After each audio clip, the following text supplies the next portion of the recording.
listening to Health Savvy You, where understanding health starts with you. I'm Dr. Navjot Buttar, a dental surgeon, health communication epidemiologist, and your friend on the journey to better health literacy.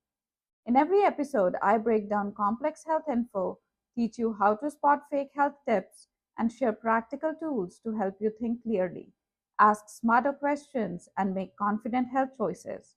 Keep listening because becoming healthier shouldn't feel out of reach, it should feel empowering.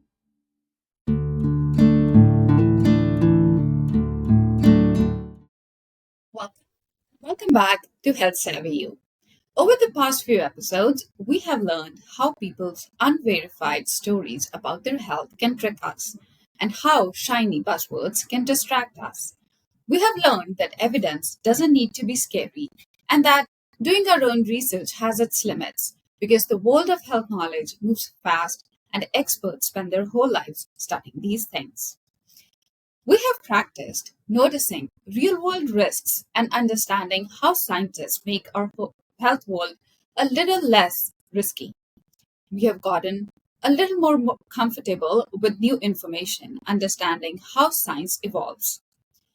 We have spent time learning how science checks its blind spots, something that our favorite influencer may not be capable of doing. And we have found ways to honor tradition without letting it replace science. All of that learning has been adding up step by step. So, whether we realize it or not, we are already thinking more like scientists. And today, we get to level that up even more. Because in this episode, our last one in the module, How Health Science Works, we are asking a simple question. How do we take everything we have learned and actually use it when we bump into health claims in the wild, on our feeds, in conversations, in ads, in family group chats, everywhere? A lot of us feel overwhelmed by the sheer amount of information we face daily. Health advice shows up faster than we can process it.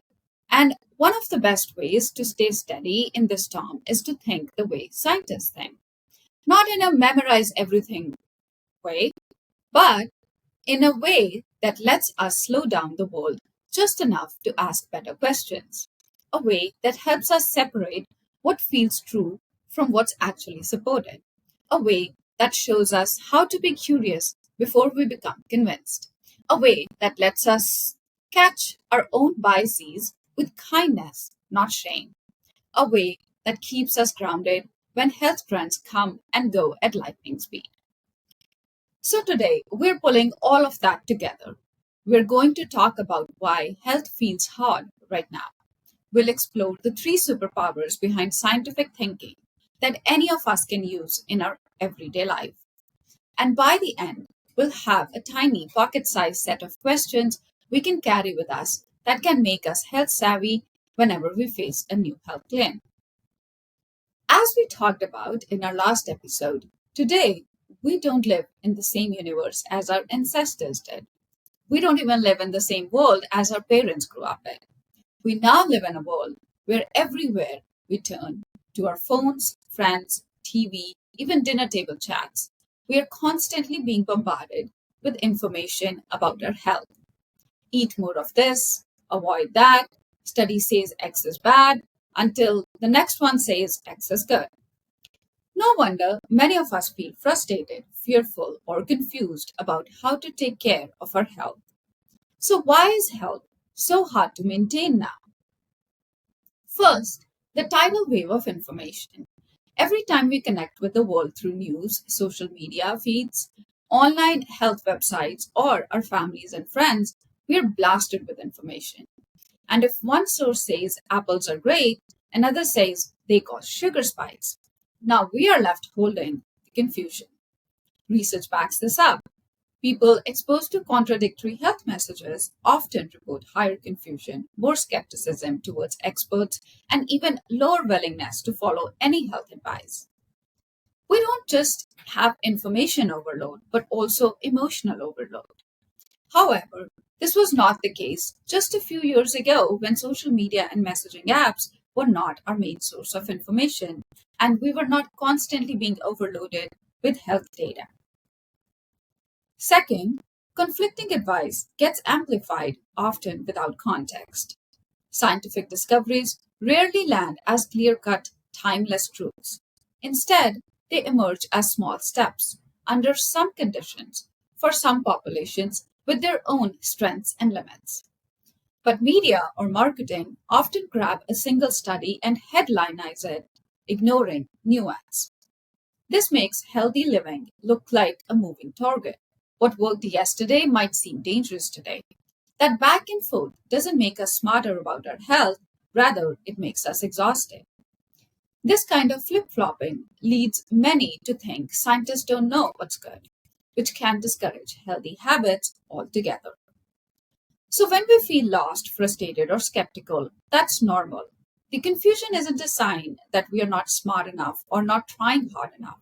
It's a sign that our information world is broken, that too many voices, advertising, algorithms, sensational headlines are all shouting directions at once. But here's the hopeful part. Once we see that the problem is structural, not personal, we also see the opportunity. We can begin to expect better from our information landscape, and more importantly, we can build better habits ourselves. And that's where the next part comes in. We're now going to explore how thinking like a scientist, even if we aren't one, gives us a compass in the chaos. There are three superpowers of scientific thinking that we can embrace. The first superpower of science that we can adopt is curiosity over certainty. That is, the willingness to say, I don't know yet, and sit with it. In a world that loves confidence and knowing it all, curiosity can feel like a weakness. But actually, it's a strength. When we assume something must be true with absolute certainty, we leave no room for change. But science, as we learn, rarely operates in this kind of certainty. It's more like this is what we know so far, so this appears to be true in these conditions until we find out otherwise. By embracing curiosity and uncertainty, we stay open. We give ourselves permission to change our mind when better evidence comes along. And having that same temperament is the key to staying health savvy. Certainty, especially when it leads to sharing information confidently, fuels misinformation. Big headlines, marketing slogans, bold testimonies, they all sound confident, but confidence isn't scientific evidence or truth. So have the curiosity to ask tough questions. Who did the study? What did they measure? How big was it? Who funded it? Do the results apply to me? And make curiosity your everyday habit. Second, like science, don't assume, but test. In everyday life, we do this without thinking. When the lamp in our house doesn't work, we try a new bulb. We don't tear up the wiring and buy a new lamp right away. Treat claims like we treat a broken lamp. Don't assume the whole wiring is short. Test the bulb first. We can do the same with health claims. When someone says this diet will cure you or this supplement boosts immunity, instead of assuming truth or dismissing it altogether, we can approach it like a little experiment in thinking. What exactly is the claim? Is there good repeated evidence for it? Or just one study or someone's story? What might happen if the claim is true and what if it's not true? By thinking in terms of testing rather than assuming, we reduce the chance of being misled. We don't need to run our own clinical trials, but simply asking questions can do a lot. People with higher scientific understanding, meaning understanding with how science works, testing, evidence, uncertainty, more often reject unfounded health beliefs. During the COVID-19 pandemic, those who use scientific reasoning were less likely to believe conspiracy theories or pseudoscience and more likely to follow good health advice. Testing also helps us accept that what works for one person may not work for another. In health, our age, choices, backgrounds, and contexts are unique. Testing helps us stay informed about that while staying open to what might help. And finally, science is humble, and we can choose this superpower over our egos. Having intellectual humility means seeing the limits of what we know and being okay with being wrong. When experts or scientists admit uncertainty, that is them being honest and humble. Why does humility work better than ego? Because science is not a verdict, it's a process. New findings, better methods, and bigger studies can change things in the future. Staying humble means we don't treat health as a battle of who's right, but as a journey towards what's most useful and safest for now. Humility protects us from overconfidence.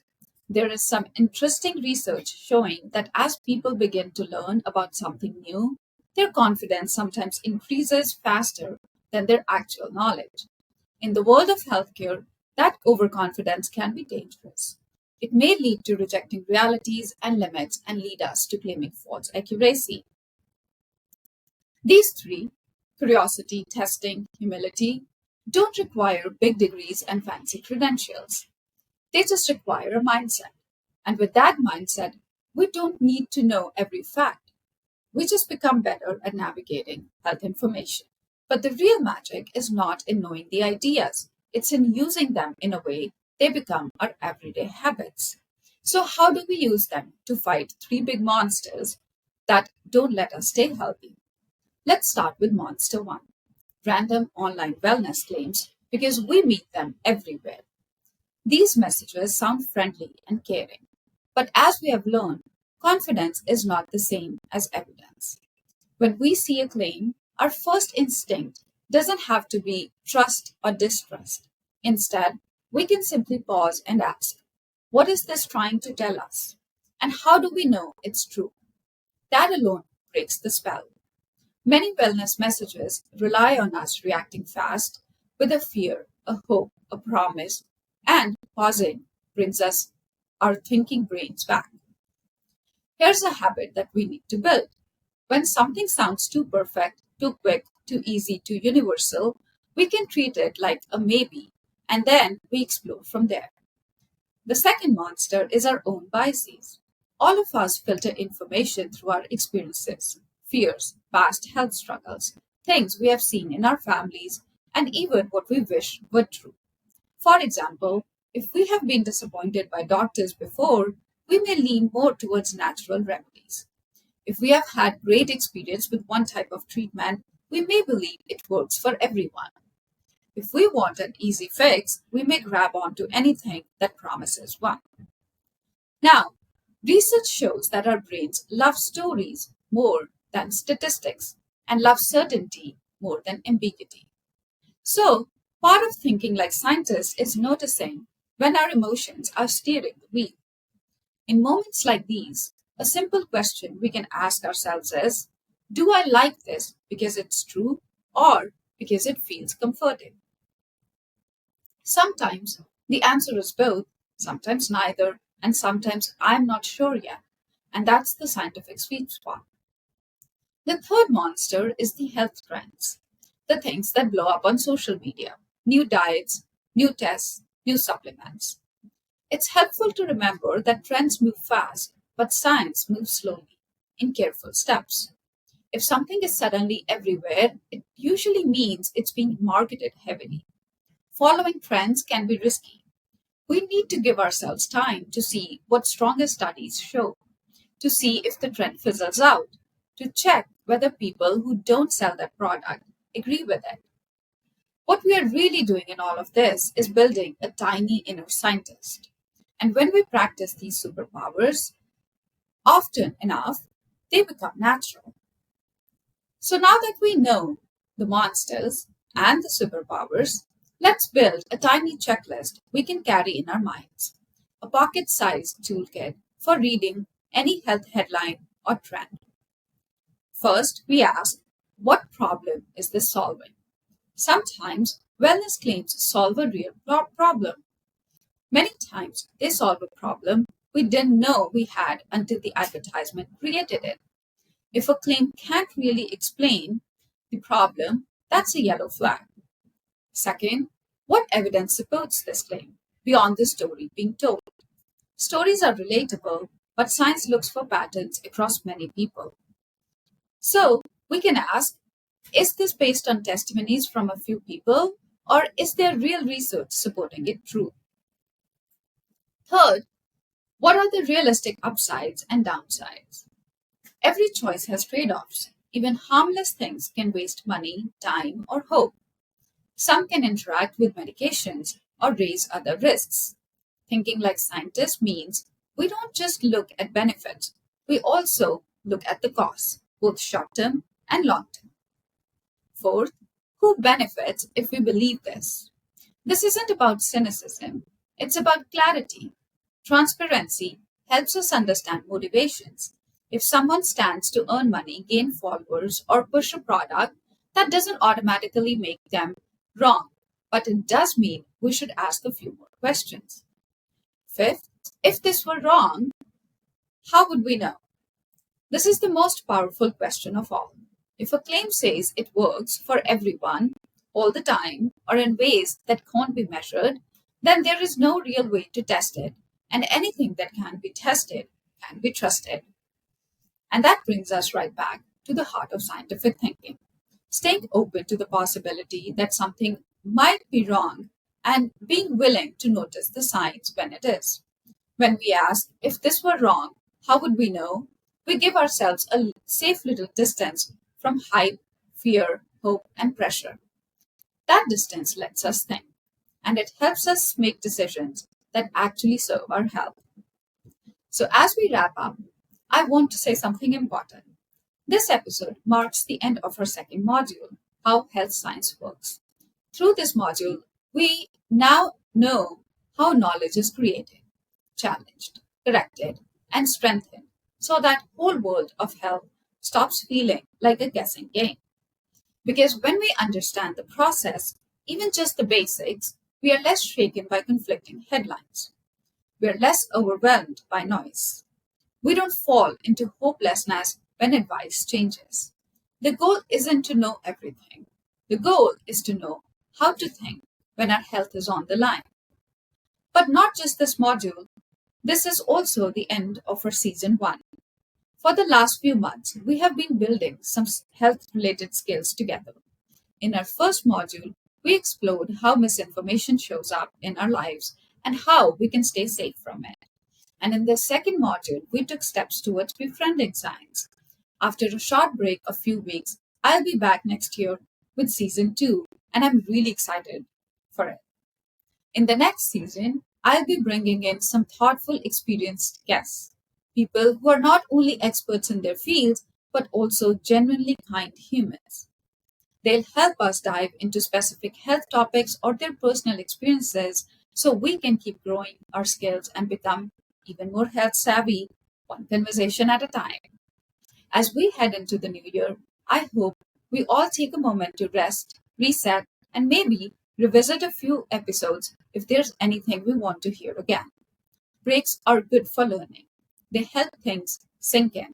And if this podcast has helped you this season, please make sure to share it with as many people as you can. Health literacy grows best when we grow together. Make sure you are subscribed so you don't miss when we return the next season. Health Savvy U is available on all leading podcast platforms and YouTube. With that, wishing everyone a hopeful start to the new year. I'll see you soon for season 2. Until then, stay savvy, stay healthy. Thank you for tuning into Health Savvy You. I hope today's episode brought you one step closer to feeling confident, curious, and in control of your health. If you found this episode helpful, share it with someone you care about. Keep learning and remember, health literacy is for everyone, including you. Be sure to follow or subscribe so you never miss a new episode. I have got more great conversations coming your way. See you next time, and until then, stay savvy, stay healthy.